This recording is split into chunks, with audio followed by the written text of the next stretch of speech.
So hello everyone, welcome to easy prep semester. आप सभी students easy prep के साथ लगातार जुड़े हुए हैं, इसके लिए बहुत बहुत धन्यवाद। और जिन स्टूडेंट्स ने अब तक सब्सक्राइब नहीं किया है वो सब्सक्राइब जरूर से करें।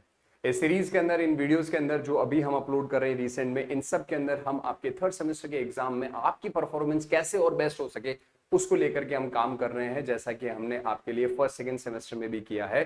थर्ड सेमेस्टर की इन क्लासेस के अंदर हमने आपको प्रीवियस ईयर क्वेश्चन के सॉल्यूशन भी करवाए हैं, एक्सपेक्टेड क्वेश्चन के सॉल्यूशन भी करवाए हैं। साथ ही साथ इन वीडियो के अंदर, यानी कि इस वीडियो की अगर खास बात करें तो हम आपको वीवीआई क्वेश्चन के बारे में भी बता रहे हैं कि कौन कौन से यूनिट से कौन कौन से क्वेश्चन जो है वो आपके लिए इंपॉर्टेंट बन सकते हैं। मैं बात करने वाला हूं इलेक्ट्रिकल इंजीनियरिंग में एनालॉग इलेक्ट्रॉनिक्स के यूनिट 5 और 6 की। यूनिट 1 और 2, 3 और 4 के सेपरेट वीडियोस अपलोड कर दिए गए हैं, उन्हें भी आप चेकआउट जरूर कर लीजिएगा।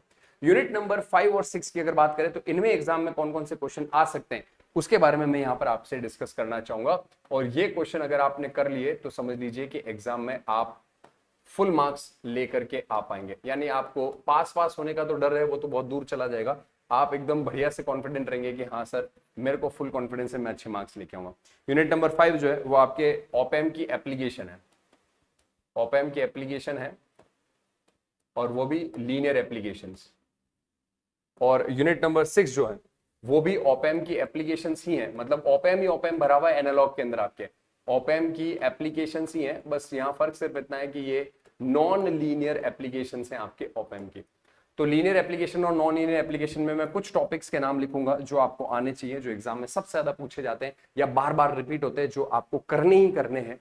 उनमें अगर मैं बात करूं पहले एक बार सिलेबस की, यूनिट नंबर 5 में आपको idealized analysis of op amp circuit लिखा है, inverting and non inverting amplifier लिखा है, differential amplifier, instrumentation amplifier, integrator, active filter, PI और PID controller, lead lag compensator लिखा है, वोल्टेज रेगुलेटर लिखा है, feedback amplifier, oscillator design, Wien's bridge और RC phase shift oscillator, multivibrator, astable, bistable और monostable, और एनालॉग टू डिजिटल कन्वर्टर।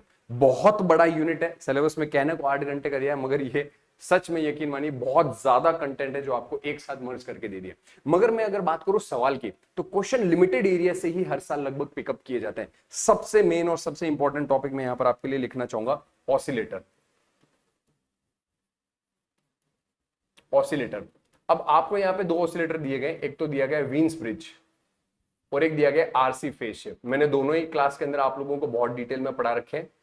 अब आपको ये चेक करना है कि प्रीवियस ईयर में, यानी जस्ट पिछली बार जो पेपर हुआ उसमें अगर वीन्स ब्रिज आया है तो आपको इस बार आरसी फेज शिफ्ट पढ़ के जाना है, और अगर पिछली बार आरसी फेज शिफ्ट आया तो इस बार वीन्स ब्रिज पढ़ के जाना है। और अगर दोनों ही पिछली बार नहीं पूछे तो 100% इस बार इन दोनों में से एक छपेगा ही छपेगा।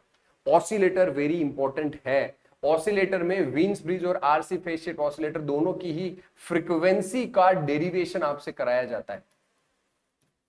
दोनों की फ्रीक्वेंसी का डेरिवेशन, कि भैया ऑसिलेशन की फ्रीक्वेंसी क्या होगी, दोनों के अंदर ऑसिलेशन की फ्रीक्वेंसी का डेरिवेशन है जो आपको करना है। ये प्रूफ आपको आना ही आना चाहिए, मैंने डिटेल में करा रखा है। पहला टॉपिक तो ये हो गया। दूसरे टॉपिक की बात करते हैं। दूसरे टॉपिक के अंदर अगर बात करें तो आता है मल्टी वाइब्रेटर। एक ही सेशन, यानी एक ही घंटे के सेशन में मोनोस्टेबल, अस्टेबल और बाई स्टेबल, ये तीनों के तीनों मल्टी वाइब्रेटर एक्सप्लेन मैंने किए हुए एक सेशन में। छोटा छोटा सा डिफरेंस है और कोई ज्यादा खास डिफरेंस नहीं है। मल्टी वाइब्रेटर करके जाना है, आपसे कोई एक पूछेगा, मगर आपको तीनों पढ़ने हैं, तीनों में से कोई भी पूछा जा सकता है। कोई ज्यादा डिफरेंस, डिफिकल्ट वाली बात नहीं, एक ही सेशन में ये तीनों कवर हो जाएंगे। थ्योरी की क्लास में मैंने करा रखा है, आप अच्छे से रिवाइज करना उसको। मल्टी वाइब्रेटर आपको करके जाना है। तो ऑसिलेटर, मल्टी वाइब्रेटर, एक एक टॉपिक ये हो गए। फिर उसके बाद में बात करें, आपको न्यूमेरिकल जो अगर पूछेगा, न्यूमेरिकल अगर आपसे पूछेगा तो इन्वर्टिंग और non inverting, minus R F upon R one और 1 plus R F by R one, ये इन्वर्टिंग और नॉन इन्वर्टिंग जो है आपका, यहां से आपका न्यूमेरिकल पूछा जाएगा। इन्वर्टिंग नॉन इन्वर्टिंग का सिंपल आपको जो है वो फॉर्मूला भी डिराइव कराया जा सकता है कि इन्वर्टिंग और नॉन इन्वर्टिंग एम्पलीफायर में वोल्टेज गेन का फॉर्मूला डिराइव कीजिए। तो ये तो बहुत ही आसान टॉपिक है। अगर आपको इसका न्यूमेरिकल करना आता है ना, तो इसका मतलब आपने इसको थ्योरी इसकी आपको आती है, तभी आप वो फॉर्मूला अप्लाई करके इसका न्यूमेरिकल बेसिकली सॉल्व कर पाएंगे। तो आपको इन्वर्टिंग नॉन इन्वर्टिंग एम्पलीफायर और इसी के अंदर डिफरेंशियल एम्पलीफायर, ये मैं चारों एक साथ ही लिख रहा हूं, डिफरेंशियल एम्पलीफायर, ये तीनों टॉपिक के आपको न्यूमेरिकल प्लस थ्योरी। थ्योरी में तो बहुत ही आसान काम है, बहुत ही आसान काम है। एक एक पेज का कंटेंट है सिर्फ, मतलब एक ही स्लाइड में इन्वर्टिंग खत्म, एक स्लाइड में नॉन इन्वर्टिंग खत्म और एक स्लाइड में डिफरेंशियल खत्म, मतलब आपकी कॉपी में एक पेज लगेगा। तो आप लोगों को इन तीनों का थ्योरी तो बहुत ही आसान है, और थ्योरी के बाद इनका जो रिजल्ट है वो याद रखना है, क्योंकि उस पर बेस्ड न्यूमेरिकल आपसे पूछा जा सकता है। और आखिरी पॉइंट में यहां पर जो लिखना चाहूंगा, इसके अंदर आपका वोल्टेज रेगुलेटर और इंस्ट्रूमेंटेशन एम्पलीफायर, इन दोनों में से कोई एक सवाल आपसे पूछा जा सकता है। वोल्टेज रेगुलेटर और इंस्ट्रूमेंटेशन एम्पलीफायर, इन दोनों में से जो प्रीवियस ईयर में आया उसको छोड़ के दूसरा वाला आप पढ़ लेना। अगर ये आया है तो ये पढ़ लेना, ये आया हुआ है तो ये पढ़ लेना, दोनों ही नहीं आए हुए हैं तो दोनों को एक बार देख के जाना। इन दोनों में से कोई एक एग्जाम में आपको दिख जाएगा, बस ये चार टॉपिक में लिख रहा हूं यहाँ पे। विंस ब्रिज और आरसी में से कोई एक करना प्रीवियस के अकॉर्डिंग, तीनों वाइब्रेटर है, एक ही सेशन में कवर हो जाएंगे, बहुत इजी टॉपिक है, ये आपको करके जाना है। इन्वर्टिंग नॉन इन्वर्टिंग डिफरेंशियल की डेरिवेशन तो एक एक पेज की है, सिंपल, एक पेज का मतलब है मेरी एक स्लाइड, आपकी कॉपी का तो आधा ही पेज होगा, इतना आसान है। इनका फॉर्मुला याद रखना है, इस पर न्यूमेरिकल बन सकता है। और वोल्टेज रेगुलेटर और इंस्ट्रूमेंटेशन एम्पलीफायर, इन दोनों में से कोई एक टॉपिक आपको अच्छे से ध्यान रखना है, आपको पूछा जाएगा। यूनिट नंबर 6 की मैं बात करूं, नॉन लीनियर एप्लीकेशन, इसमें चार ही टॉपिक है भाई। एक तो है आपका हिस्टेरेटिक कंपैरेटर, इसको ही कहते हैं हम स्मिथ ट्रिगर, और इसी को हम कहते हैं साइनोसॉइडल से स्क्वायर वेव जनरेटर। ये आपका सबसे इंपॉर्टेंट क्वेश्चन है, ये तो समझ लो बहुत ही इंपॉर्टेंट, ये मतलब आता ही आता है, इसको अवॉइड ही नहीं कर सकते। चार ही टॉपिक के नाम बताऊंगा, जीरो क्रॉसिंग डिटेक्टर,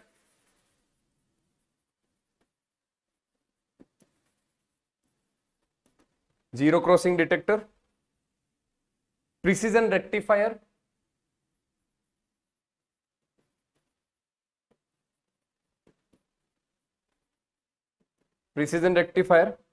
और इसके अलावा आपका पीक डिटेक्टर,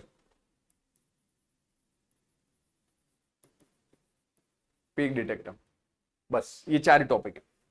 अगर आप यहां पर देखें, एक टॉपिक आपका दिया हुआ है square wave and triangular wave generator, तो आपको यहां पर ये जो स्मिथ ट्रिगर है ये खुद ही स्क्वायर वेव जनरेट करने का काम कर रहा है, और इसी के साथ ट्रायंगुलर वेव जनरेटर जो है ना, ट्रायंगुलर वेव जनरेटर, ये एक छोटा सा टॉपिक है, 25 मिनट के आसपास का। ऐप में आपको वीडियो मिल जाएगा इसका, मैंने क्लास ले रखा है, तो ये करना चाहो तो कर लेना, अदरवाइज ये चार कर लो टॉपिक। इन चारों का proper circuit diagram, proper derivation, proper waveform बनाना सीख लो, सीधे 7-7 नंबर के आएंगे, सीधे 7 नंबर के।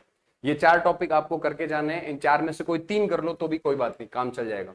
कोई 3 कर लो, मैं तो कहूंगा 4 ही करो भाई, मगर 3 भी कर लोगे तो आप एग्जाम के अंदर या तो किस्मत अच्छी रही तो 14 का 14 नंबर का आ जाएगा, वरना 7 नंबर का तो आपका आराम से फंस ही जाएगा। इन चार में से कोई 3 आप करके जाते हो तो। ये आपके यहाँ पर बात होगी यूनिट नंबर 5 और 6 के वीवीआई टॉपिक की। अगर अब मैं बात करूं, आप सभी स्टूडेंट्स को थर्ड सेमेस्टर में हमने बहुत ही मेहनत, प्यार से और डेडिकेशन के साथ सारी चीजें कवर कराई है। आप सभी स्टूडेंट्स को सबसे बेस्ट क्वालिटी हमने यानी इजी प्रेप सेमेस्टर ने आपको प्रोवाइड कराई है, जिसमें चाहे तो मैक्सिमम सिलेबस कवरेज हो, 95 से 98% सिलेबस, 99% इनफैक्ट हमने सिलेबस आपको कवर कराया है। साथ ही साथ हमने आपको वीवीआई क्वेश्चन, इंपॉर्टेंट क्वेश्चन सारे सॉल्व भी करवाए हैं, वीवीआई क्वेश्चन की हमने फाइल आपको प्रोवाइड कराई, और साथ ही साथ हमने एमसीक्यू प्रैक्टिस का टेस्ट सीरीज भी आपको दिया। सेम फीचर्स हम आपको फिर से फोर्थ सेमेस्टर के अंदर फिर से वापस दोहराने वाले हैं, और 15 मई से हम नया बैच स्टार्ट कर रहे हैं फोर्थ सेमेस्टर का, जिसमें लेटेस्ट सिलेबस के अकॉर्डिंग आपको लाइव क्लासेस मिलेंगी। उन लाइव क्लासेस का रिकॉर्डेड सेशन मिलेगा, अगर आप लाइव नहीं कर पाते हैं तो कंप्लीट पीडीएफ मिलेगा, मोबाइल, लैपटॉप, टैबलेट किसी में भी आप चलाएं। और 15 मई से पहले अगर एनरोल कर लेते हैं, यानी प्रैक्टिकल खत्म होने से पहले, तो आपको एक एक्स्ट्रा बोनस साथ में फ्री में मिल जाता है, जिसमें अगेन एग्जाम बूस्टर बैच, जिसमें हमने यूनिट वाइज आपको न्यूमेरिकल प्रैक्टिस करवाई है, वीवीआई क्वेश्चन की आपको कंप्लीट पीडीएफ फाइल और एमसीक्यू प्रैक्टिस के टेस्ट सीरीज हमने आपको प्रोवाइड करवाई है। ये सारी चीजें हम फिर से वापस देने वाले हैं। हर एक यूनिट के अंदर आपको जो है वो एमसीक्यू प्रैक्टिस मिल रही है, तो 120 क्वेश्चन तो हमने टेस्ट सीरीज के माध्यम से एमसीक्यू के आपको दे दिए, और हर एक प्रैक्टिस सेशन में मिनिमम 10 से 15 क्वेश्चन हमने आपको ऐसे करा दिए। 200 प्लस ऑब्जेक्टिव क्वेश्चन की प्रैक्टिस हमने ऑलरेडी आपको करा दी, तो वो तो 20 क्वेश्चन, जो 10 क्वेश्चन आपके 20 नंबर के आने वाले ऑब्जेक्टिव के अगर आते हैं तो वो तो आपकी मुट्ठी में, और शॉर्ट नोट क्वेश्चन आते तो उनकी भी हमने प्रैक्टिस आपको साथ ही साथ कराई है। तो आप जुड़ना ना भूलें, 15 मई से पहले आप एनरोल करें, आपको पुरानी वाली फीस के अंदर फोर्थ सेमेस्टर बैच मिल जाएगा सेम 1999 में, आपका वहां कूपन कोड बना हुआ है, अगर आप चाहते हैं कि नहीं सर हम तो फोर्थ सेमेस्टर क्या फिफ्थ भी लेना चाह रहे हैं, जुड़ना चाहते हैं लंबे समय के लिए, तो आप फोर्थ प्लस फिफ्थ सेमेस्टर का कॉम्बो बैच ले सकते हैं। 500 रुपए का और फायदा हो जाएगा 3499 में, इसका भी कूपन बना हुआ है। अधिक जानकारी के लिए ये हमारे हेल्पलाइन नंबर है, आप इस पर कॉल कर सकते हैं। और इजी प्रेप का ऐप आप रखें अपने पास में, या फिर जिन्होंने डाउनलोड नहीं किया वो इसको डाउनलोड कर लें। और अगर आप चैनल पर पहली बार विजिट किए तो सब्सक्राइब जरूर से करिए। मिलते हैं फिर से ऐसे ही किसी वीडियो के अंदर, तब तक के लिए थैंक यू सो मच।